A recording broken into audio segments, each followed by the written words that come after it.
Hello, everyone. Welcome to week 4. This week, we're going to discuss the organizational aspects of conservation law enforcement. Now, there's a lot in this chapter, way too much for this video. It'd have to be probably an hour long, and I don't think anybody really wants that. So I'm going to hit on some of it, but some of this week you're going to be responsible for learning the stuff on your own. Okay, so conservation law enforcement occurs at all levels of government. We've already pretty much established that, so far in this course: federal, state, local. Now, their particular jurisdictions vary, their responsibilities vary, especially from level of government to level of government. But even within levels of government, no two state agencies are exactly the same.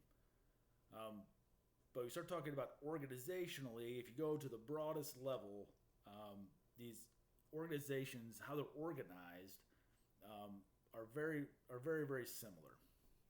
Okay, so we'll mainly talk about the state level in this. We'll talk about the federal level a little bit. So one of the interesting things about conservation officers is that even though they're law enforcement officers, they normally are not housed within a law enforcement specific organization. There are a few exceptions to this. Agencies like Oregon, but normally conservation law enforcement officers are housed within larger departments of natural resources or departments of conservation rather than departments of public safety. Now, within these larger departments are usually quite a few different divisions, such as wildlife division, fisheries, education, and then the law enforcement officers are just another one of these divisions. Again, Oregon is an example of the exception. They're housed within the larger Department of Public Safety. But because the natural resources arrangement is by far the most common, that's what we're going to focus our discussion on for this chapter. All right, so how an organization is structured or organized is known as its organizational structure. The structure is how an organization divides and coordinates the work of the organization. There's two main types of structures: mechanistic structures and organic structures. Mechanistic structures are the type most commonly associated with government agencies, and they're also known as bureaucratic, formal, or hierarchical systems. Because the mechanistic structure is much more commonly associated with government agencies, these agencies are also more commonly called bureaucracies. Okay, they usually won't be called mechanistic; they usually be called a bureaucracy. So a bureaucratic structure creates a hierarchy or chain of command that coordinates the organization's activities. It outlines formal roles and responsibilities, divides the work of the organization, and requires strict adherence to the formal rules of the organization. Okay, so this is the type of structure that's commonly applied to the larger Department of Natural Resources or Department of Conservation. But then even within this organization, then each of these divisions will also have its own bureaucratic structure. So you have the larger bureaucratic structure, then you have these kind of mini bureaucratic structures within that larger agency. So if we're talking about a state agency, these agencies have a hierarchy. So the hierarchy of a state level conservation agency would start with the governor at the very top. And then under the governor, commonly they'll have a commission. Now the commission is actually a pretty unique organizational attribute for natural resources agencies. A lot of other types of agencies don't seem to have them. So around 55% of all natural resources agencies have a commission. These commissioners are appointed by the governor, and ideally they should have some experience with natural resources, but it's not normally a requirement. And sometimes these positions as commissioners become appointments of political patronage. So somebody that supports the governor or donates a bunch of money to the governor may be able to become one of these types of commissioners. So what do they do? Well, it really depends. How big they are, the responsibilities of them, all those things vary from agency to agency. But most of the time these are non-paid positions. Okay, but what they do and how many of them, it really seems to vary. But generally speaking, what a commission does is they serve in a type of advisory role for the agency, and they help to shape policy.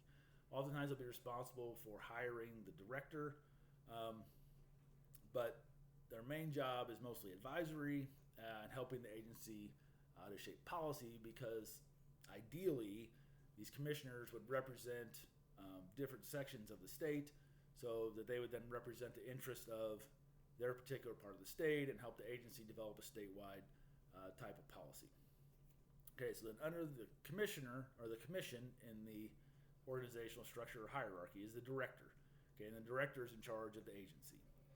Then under the director, you would have all your division administrators, possibly an assistant director, but then your division administrators for each of the various different divisions within that agency. And then you would move on down the line until you reach the line level employees. For purposes of this discussion, that would be your conservation law enforcement officers. So if you're thinking about this hierarchy, you'll think about it, it's shaped like a pyramid. Okay, and bureaucracies commonly will have a pyramidal shape because as you move down the pyramid, as you move down the organizational structure, you gain more employees the further down you go. So you have the director as the point of the pyramid, and at the bottom you have the line level employees, and there's always more line level employees than there are supervisors. Okay, these bureaucratic hierarchies are also characterized by vertical, horizontal, and spatial complexity. Okay, that's another very common attribute of a bureaucracy.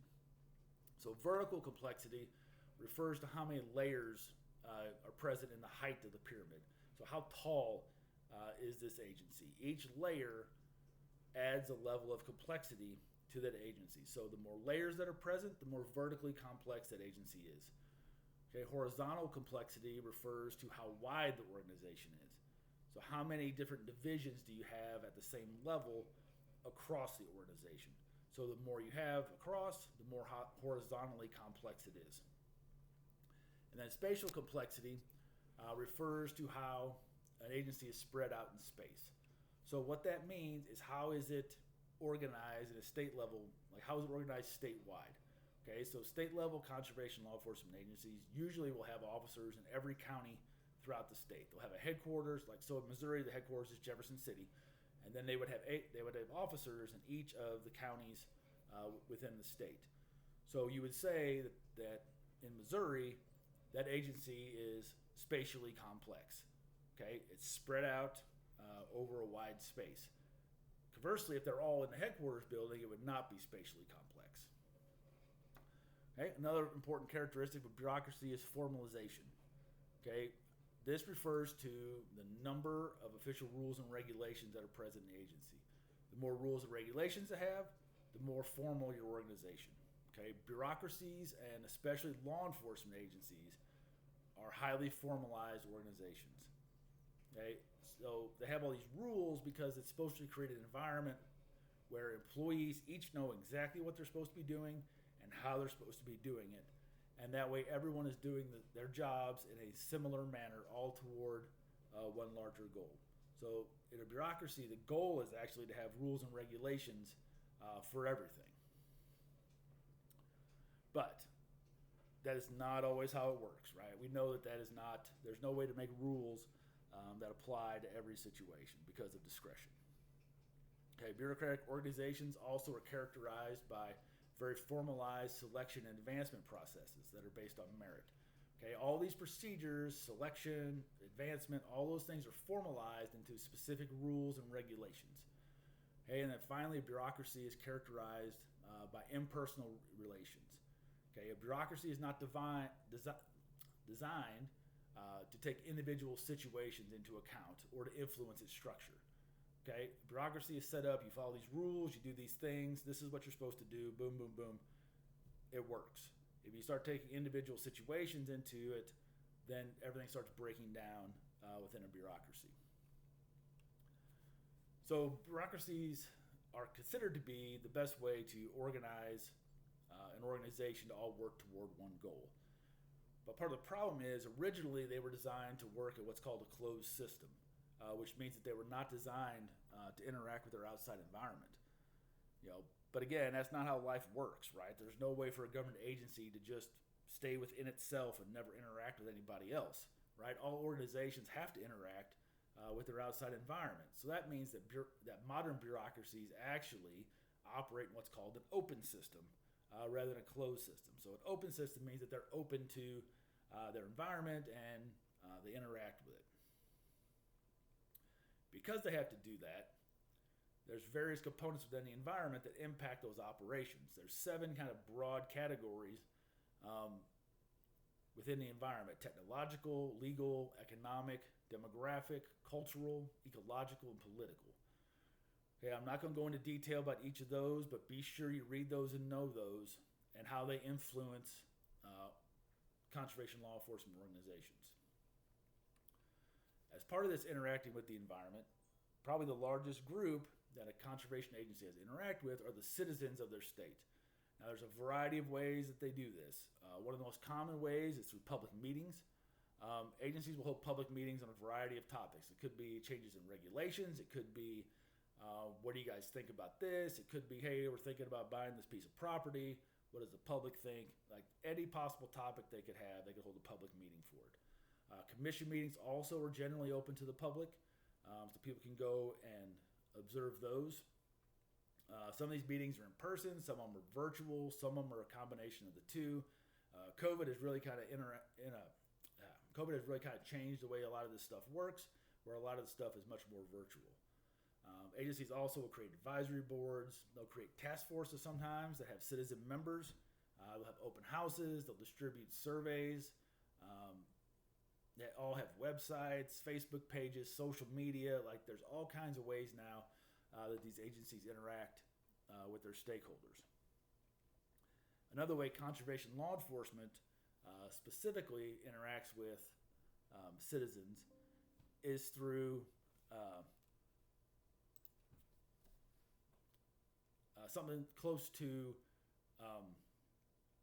Crime Stoppers. It's called Operation Game Thief. And citizens can report wildlife violations and sometimes receive reward monies. It's all anonymous. And then they also teach hunter ed classes and other kind of educational programming. But we'll discuss that at length in another chapter. All right, so the last part of the chapter is federal agencies. Know the information about the 4 agencies in the book. These agencies are very similar to state agencies. All these are bureaucracies that have a hierarchy. They're all spatially, vertically, and horizontally diverse. But the main difference is that federal agencies have this additional layer of bureaucracy that state agencies do not. So they're often within this their parent agency is located within this larger agency. So for example, the Fish and Wildlife Service is located within the Department of the Interior. Then the officers are then a division within the Fish and Wildlife Service. So you have this additional layer of bureaucracy then. All right, so I'm going to stop here. Be sure to read the chapter, complete your assignments. Please let me know if you have any questions, and I'll see you next week.